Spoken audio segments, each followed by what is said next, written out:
안녕하세요. 2호선의 마음 문답입니다.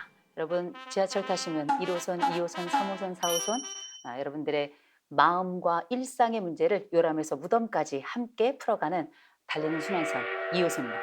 반갑습니다. 자, 그럼 오늘 온 사연 함께 좀 나눠볼게요. 자, 보니까 게임하는 남편이네요. 게임하는 남편. 안녕하세요. 저는 40대 중반의 엄마입니다. 남편이 요즘 게임만 해서 너무 스트레스입니다. 이러면 또 스트레스 엄청 받지. 땡땡 그라운드라는 게임인데요. 그거 있잖아요. 왜 싸우면서 이렇게 땅을 헤집고 다니는 거 있잖아요. 그 땡땡 그라운드라는 게임인데요. 이 게임에 빠져서는 평일이든 주말이든 매일 그 게임만 하고 이게 뭐 숨쉬듯이 하시는구나. 꼭 방송도 그 게임하는 유튜브 방송만 골라서 찾아보고 있습니다. 우리 걸 봐야지. 왜 그걸 보나, 그죠? 그 때문에 저희 가족끼리 대화하는 시간은 이전에 비해 엄청나게 줄었고요. 아이랑도 좀 놀아줬으면 좋겠는데 고작 아이랑 논다는 게 자기 게임하는 거 구경시켜주는 정도예요. 결국 제가 남편에게 게임하지 말라고 하면 게임하는 게 쉬는 거다 라고 하면서 반박하고 전혀 설득이 되지 않습니다. 심지어는 제가 아프건 애들이 아프건 별다른 신경 쓰는 거 없이 계속 게임만 하고 있는 모습에 너무 서운하고 정말 화가 폭발하더라고요. 아파도 애들도 아프고 그런데 가만히 있었어요? 자, 어쨌든 봅시다. 자, 물론 남자들이 게임 좋아하고 친구들끼리 PC방도 간다 하지만 이건 해도 너무 하는 거 아닌가요? 게임 시간을 약속으로 정하자고 하면 내가 네 아들이냐 하면서 오히려 불같이 화를 내서 도저히 타협점을 찾기도 어렵네요. 저는 어떻게 해야 될까요? 야, 여러분 아시죠? 이 세상에 몇 가지가 아주 왼수인데 첫 번째 돈이 왼수고 두 번째 자식이 왼수고 세 번째 게임이 왼수다. 이게 게임이 보통 일이 아니에요. 아주 징글징글하게 합니다. 요새 여러분 전철 타보셨어요? 다들 앉아가지고 이거 들여다보고 있는 거 아시죠? 그 들여다보고 있는데 보면 게임의 종류가 딱 정해져 있어. 리그 오브 레전 뭐 이런 것도 있고 뭐 이런 땡땡 그라운드 뭐 이런 것도 있고 무슨 와치 뭐 이런 것도 있고 다 보면 또 어떤 나이가 조금 드신 분들은 다 뭐냐 풍선 터뜨리거나 테트리스 게임이 우리 일상 속에 완전히 자리 잡은 건 사실인데 세계보건기구에서 WHO에서 게임을 장애로 등록한 얘기 알고 계시죠? 한때 막 이게 뭐 장애로 이게 돼야 되느냐 말아야 되느냐 굉장히 이슈도 컸고 저도 뉴스에 나가서 토론을 여러 번 했었는데 그 게임과 관련해서 어쨌든 세계보건기구에서는 우리가 세계 질병 코드라는 게 있어요. 질병 코드 그것도 정신질환에 관련된 것도 포괄하는 질병 코드인데 그걸 우리가 ICD라고 하는데 그중에 이게 11판이 나온 겁니다. 여하간에 게임 중독이 질병이라는 건 진짜 중요한 건 뭔지 아세요? 내 가족이 한다는 거야. 내 가족이 한다는 거. 그죠? 자식이 하는 거, 이 게임에 빠져가지고 정신없이 게임하면 진짜 이거 뭐 환장합니다. 정말 어떨 때는 막 때려도 보고 소리도 질러보고 용돈도 끊어보고 별거 다 해도 정말 그 늪에서 빠져나오기가 어려운데 문제는 뭐냐? 남편이래잖아요. 남편. 근데 이거는 지금 좀 생각해 볼 여지가 좀 있어요. 남들이 생각할 때는 이 정도면 게임 장애 아니야? 이렇게 생각하는데 먼저 게임 장애의 정의부터 좀 말씀드려야 될 것 같아요. 어떤 조건일 때 우리는 게임 장애라고 하는가? 크게 이제 지금 세 가지로 WHO에서 얘기가 나왔습니다. 그건 뭐냐?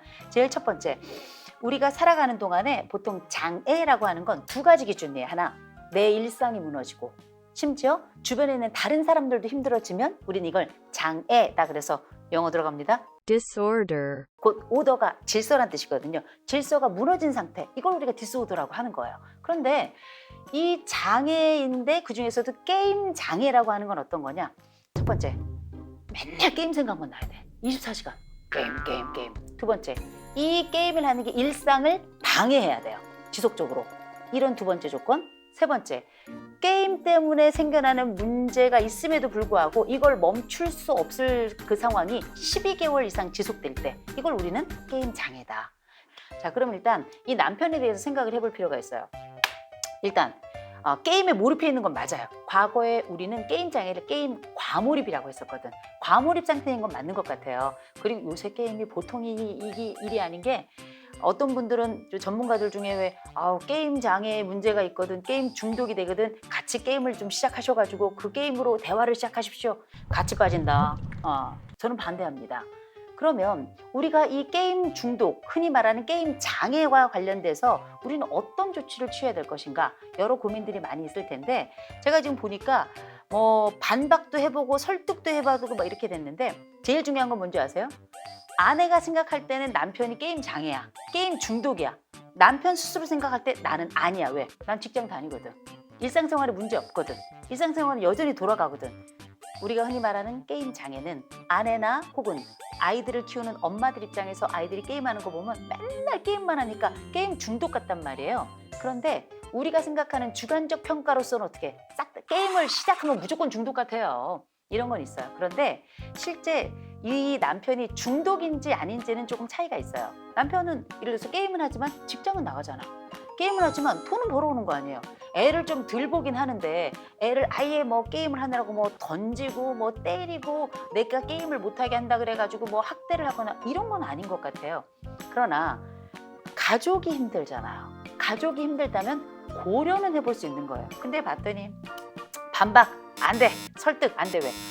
나 힘들게 일했고 이게 나의 휴식이야. 나의 휴식을 방해하지 마. 나는 충분히 이 게임을 할 자격이 있다고 이렇게 생각하는 거 아니에요. 자, 그렇다면 제일 먼저 기억하실 것. 남편이 게임을 하고 있는 동안에 또 남편이 게임하는 것이 첫째, 내 마음에만 속상한 것인지 아니면 나머지 일상을 송두리째 방해하고 있고 무너뜨리고 있는지 먼저 그거 평가하셔야 돼요. 그러니까 아내로서 말고 객관적으로 이렇게 조금 떨어져서 생각해 보셔야 돼요. 두 번째, 우리 가족은 게임 말고는 남편이 이것밖에 안 해요 라고 하는데 우리가 생각해야겠어요. 정말 남편이 24시간 게임만 하나? 화장실 갈 때도 들고 가고 밥 먹을 때도 보고 아마 그럴 가능성이 대단히 높습니다. 그런데 그 정도가 아니라면 다행이지만 만일 그 정도라면 조금 조치는 취할 필요가 있어요. 그런데 그 조치를 취하는 것 중에 하나는 뭐냐? 우리 가족이 너무 아무것도 안 하는 가족, 남편이 요걸 하니까 나머지를 하지 않는 것도 있지만 나머지 재미있는 게 없기 때문에 남편은 이걸 선택할 수도 있는 거거든요. 재미있는 요소를 좀 찾아야 돼요. 아내는 지금 와처, 감독자이고요. 아내는 지금 잔소리꾼, 계속 스피커로만 얘기하고 있거든요. 그런데 공감해 줄 필요는 없어요. 그러나 남편의 역할, 가장으로서의 역할, 가족으로서의 역할을 할 만한 여러 동기들을 만들 좀 필요가 있어요. 이를테면 가족 모임을 좀 만든다든지 아니면 빠질 수 없는 어떤 특정한 환경을 함께 공유할 만한 환경을 만드는 것도 굉장히 중요해요. 뭐 남들은 취미를 만들어라. 전 동의합니다. 그런데 이분은 이게 취미래잖아. 그럼 갈 곳이 없는 거 아니에요. 그럴 때에는 의무적으로 이 사람은 어쨌든 직장을 다닌다는 얘기는 뭐냐면 직장에서는 보통 이분들은 안 해요. 여러분 그 프로게이머들 있죠. 프로게이머들 중에는 게임 중독이거나 게임 장애라고 판단할 만한 분들이 별로 없어요. 왠지 아십니까? 프로게이머들은 딱 자기 그 게임 영역에서 딱 하죠. 집에 가잖아? 안 해. 자기 아이들 못하게 해. 너무 웃기죠? 그래서 전문적으로 직업적으로 이거를 게임을 하는 사람들은 우리가 게임 중독 환자 이렇게 얘기하지 않는단 말이에요. 근데 지금 남편 같은 경우에는 그 경계에 있다고 볼 수는 있습니다만 적어도 이 남편이 해야 될 의무사항을 충분히 해내는 사람이라면 다른 의무사항을 만드는 것도 괜찮아요.